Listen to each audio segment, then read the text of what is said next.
تو وہ در حقیقت علی گڑھ جو تھا وہ جواب تھا حضرت سید احمد شہید رحمۃ اللہ علیہ کی تحریک کا، کہ تم لوگ جو اپنی عظمت رفتہ کو قائم کرنا چاہتے ہو، اور تم یہ جو چاہتے ہو کہ ایک مرتبہ پھر خدا کا دین یہاں پہ عروج پکڑے اور غالب آئے، اور لوگوں میں وہ تہذیب قائم رہے جو تہذیب کسی زمانے میں تھی، ہم اس کو نہیں چلنے دیں گے۔ اور نتیجہ یہ نکلا کہ علی گڑھ یونیورسٹی، کالج، اسکول جب بنا تو یہ حال تھا کہ اس زمانے کا لٹریچر آپ پڑھیں، اس زمانے کے فضلاء کو آپ پڑھیں، اس زمانے میں جو فارغ ہوتے تھے وہ یہ کرتے تھے کہ گلی محلے میں کہیں کتا مل جاتا تھا اور لڑکے اس کتے کو کالج میں لے آتے تھے،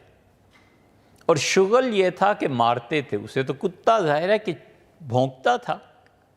تو سب نعرہ لگاتے تھے اور کہتے تھے مولوی چپ کر۔ جہاں یہ تہذیب پرورش پائی ہو وہاں کس چیز کا دین اور کس چیز کے عزت اور احترام کیا تھا؟ یہ سب چیزیں اب تاریخ کے اوراق میں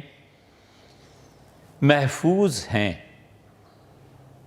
تو انہوں نے پہلے دن سے ہی یہ طے کر رکھا تھا، اور دوسری طرف کسی نے حضرت مولانا رشید احمد صاحب گنگوئی رحمۃ اللہ سے پوچھا کہ حضرت یہ آپ مدرسے میں کیا تیار کر رہے ہیں؟ تو انہوں نے کہا مدرسے میں یہی جو تمہیں نماز پڑھائے، اذان دے دے، جنازہ پڑھ دے، نکاح کر دے، بس یہی، اور تو کچھ نہیں۔ آدمی کبھی سوچے تو یہ چیزیں جن لوگوں نے بھی تیار کیں انہوں نے خدا کے شعائر، دین کے شعائر کی علامتیں قائم رکھی۔ اگر یہ سب نہ رہیں، اب بھی فرض کر لو یہ نہ رہیں، تو پھر کیا کرنا؟